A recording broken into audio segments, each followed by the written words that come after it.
우리에게 주실 하나님의 말씀 시편 119편 67절과 71절 말씀입니다. 고난 당하기 전에는 내가 그릇 행하였더니 이제는 주의 말씀을 지키나이다. 고난 당하는 것이 내게 유익이라 이로 말미암아 내가 주의 율례들을 배우게 되었나이다.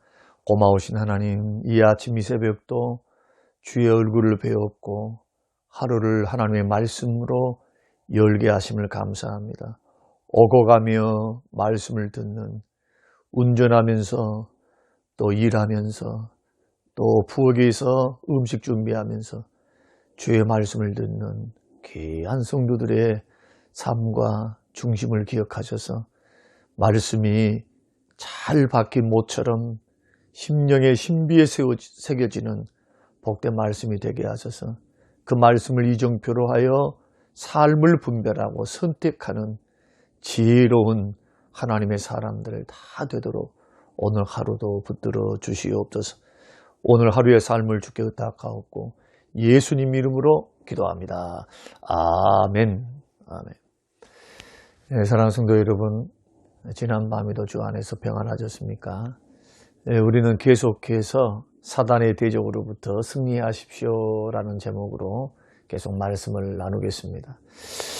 어제 말씀을 통해서는 신앙생활 속 고난의 의미는 뭔가, 그 의미를 두 가지로 말씀을 드렸고 오늘은 세 가지로 말씀을 더 드리고자 합니다.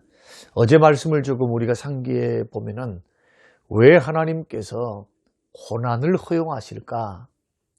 그것은 그 유익을 위한 어떤 하나님의 뜻과 목적이 거기에는 숨어 있다.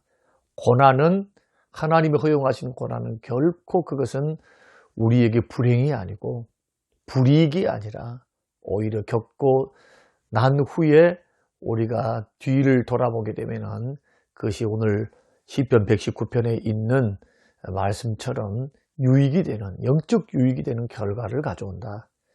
특히나 고난은 죄가 얼마나 악한 것인지를 배우게 합니다. 죄가 얼마나 하나님을 슬프게 하고 기뻐하지 아니하시고 진노하시는가. 또 고난은 하나님의 자녀로 합당하고 강건하게 만드는 그 유익이 있다. 그런 연단과 고난은 우리를 다듬으신다. 그런 의미들을 갖고 있고요. 그리고 또한 고난의 의미는 이런 유익뿐만 아니고 성도를 하나님께서 사랑하신다. 자, 사랑하신다는 사실에 아무런 영향을 주지 못한다. 고난받는다 해서 하나님 나를 싫어하신다는 게 아니에요. 사랑은 변치 않으신다는 겁니다. 사랑하시니까 오히려 모난 부분을 하나님이 다듬으시고 깎아서 더 보배로운 정금 같은 하나님의 사람이 되어서 복받는 그릇, 믿음의 그릇으로 세우기 위하신 하나님의 높으신 뜻이 있다. 하나님 사랑에 영향을 주지 않아요, 고난이. 이것을 우리가 오해하지 말자. 사단은 그것을 자꾸 하나님을 오해하게 합니다. 하나님은 심판의 하나님, 나를 미워하신 하나님, 하나님은 두드러 패기를 좋아하신 하나님. 막 이렇게 하나님의 사랑을 의심하게 만들고 낙심절망하게 만드는 모든 사단의 관계로부터 여러분 이기시기를 바라고요. 바로 알게 되시기를 바랍니다. 오늘은 세 번째로 고난은, 성도의 고난은 하나님의 사랑에서부터 나온 거다. 오히려 이 고난이 하나님의 사랑에서부터 온다. 이 말씀이 계시록 3장 19절 무릇 내가 사랑하는 자를 책망하여 징계하노니 그랬습니다. 사랑하는 자를 책망하는 겁니다. 사랑하는 자를 징계하는 겁니다. 내가 열심을 내라 회개하라. 잘못된 길로 걸어갈 때 더 성숙한 길로 가게 하기 위해서, 더 큰 그릇으로 사용하기 위해서 주께서 책망도 하시고 징계도 한다. 왜냐? 사랑하는 자를. 이 말씀이 정답입니다. 그래서 하나님께서 우리를 천국 백성으로 준비시키기 위해서 우리의 삶 속에 언제나 간섭하신다.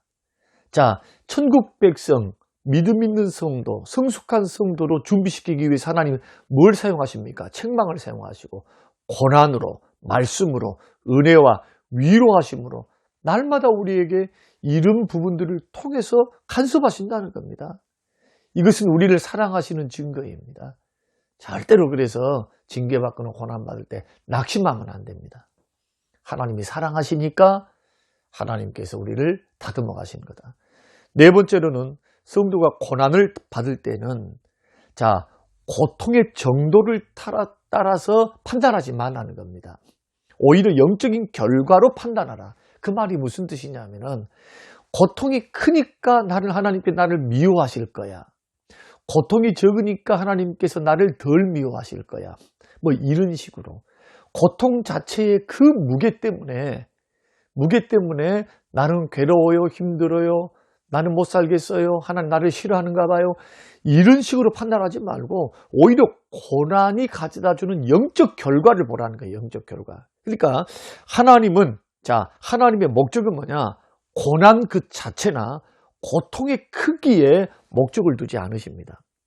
그 수위 조절은 하나님이 하십니다. 감당할 수 있는 것 허락하시니까 한 사람 한 사람 각자의 수위에 맞도록 하나님이 맞춤식으로 하나님이 다듬으실 거라는 겁니다. 그런데 하나님의 목적은 언제나 어디에 있느냐? 고난의 결과입니다. 예컨대 요셉이 애굽에서 고난을 받아서 애매히 감옥에 들어갔죠. 형님들에게도 팔렸죠. 그런데 이 고난받고 팔려가고 오해를 당하고 억울함을 당하고 이런 모든 과정을 하나님이 허락하신 이유가 뭡니까? 요셉의 70명의 식구들을 구원하기 위해서입니다. 그 식구들이 어떤 식구이기 때문에 아브라함의 후손, 믿음의 자손들, 앞으로 하늘의 별과 같이 땅의 모래와 같이 하나님이 세우실 하나님의 택한 나라로 세우시기 위해서 하나님이 이집트에서 보존하시는 거예요. 기근시에, 7년 대기근시에. 그때 누구를 사용하십니까? 요셉을 사용하신 겁니다. 어떤 방법을 통해서? 우리는 다 알 수 없지만 꽃길로 걸어가서 총리가 되게 하시면 얼마나 좋았겠어요. 그런데 요셉을 향한 하나님의 다루심은 연단, 고난, 그것도 애매한 고난, 이런 고난을 통해서였는데 그 고난 자체의 고통의 무게를 생각하면 낙심절망하고 하나님 오해할 수밖에 없죠. 그러나 결과를 보자는 거예요. 고난의 결과. 총리 만들려고. 그러니까 총리가 되는 과정, 그 식구들을 구원해서 이집트로 오게 하는, 총리가 돼서 이집트로 오게 해서 7년 기근을 넘어가게 하는, 살리는 그런 과정이 바로 고난이었다는 거예요. 이런 결과를 바라볼 줄 알아야 마귀의 시험에 넘어가서 하나님을 오해하고 고난을 인내하지 못하고 원망불평하면서 불신앙으로 빠져들지 않는다. 다윗은 어떻습니까? 다윗이 초기에 사울만 원수가 아니라 도처에 적들이 많았어요. 사울에게는 10년 동안 쫓겨 살았고 또 블레셋 사람들도 다윗을 잡아 죽이려고 했고 많은 대적들에게 둘러싸여서 고통을 받았습니다. 그런데 이 고통이 다윗을 향한 하나님의 목적이 있을까요? 고통 자체가? 그렇지 않지요. 능력 있는 왕으로 세우시는 하나님의 연단이었다는 거예요.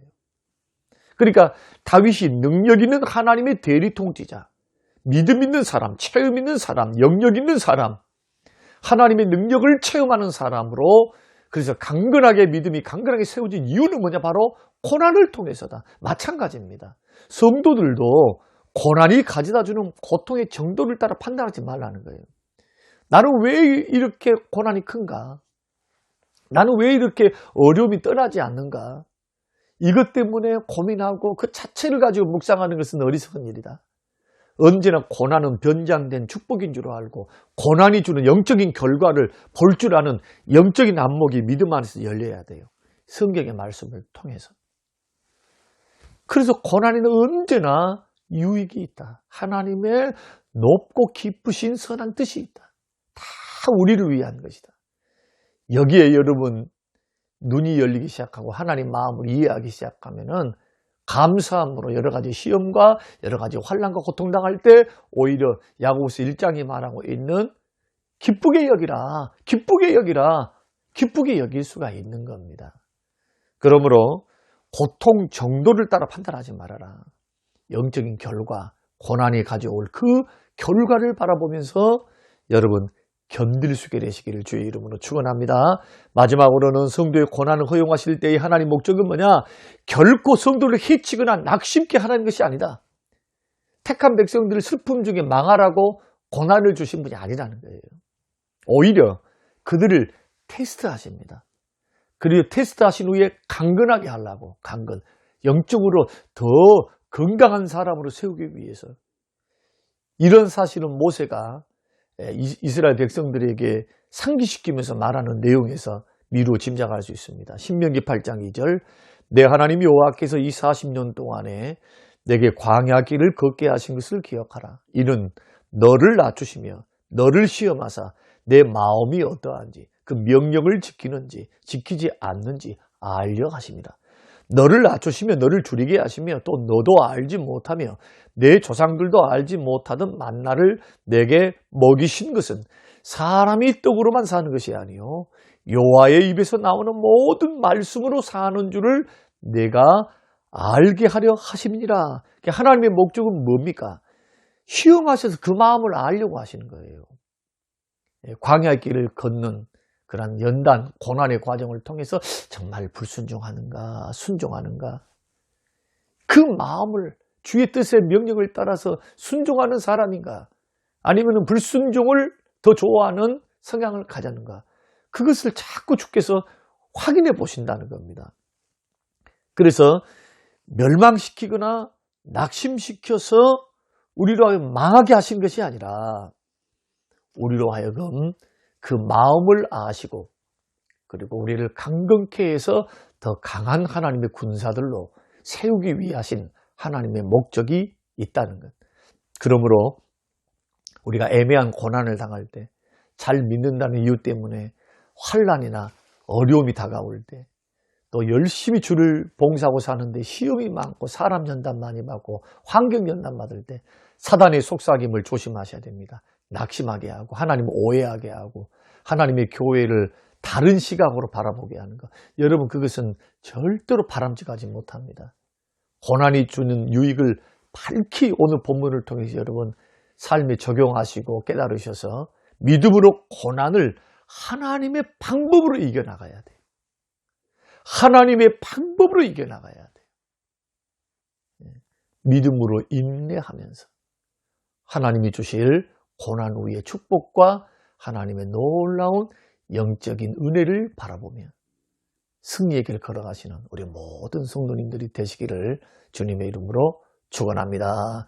고마우신 하나님, 오늘 사단을 이길 수 있는 방법, 사단이 어떻게 우리의 신앙, 믿음 좋다고 하는 사람들의 믿음도 무너뜨리기 위해서 전략과 전술을 사용하는지, 하나님 아버지 특별히 고난 문제를 가지고 정립케 하심을 감사합니다. 주신 귀한 말씀이 마음에 깊이 새겨져서 어떤 고난도 변장된 축복인 줄 알고 영적인 유익의 결과를 바라보며 믿음으로 인내하며 주여 잘 견딜 수 있는 하나님 은혜를 더해 주시옵소서. 감사드리며 예수님 이름으로 기도합니다. 아멘.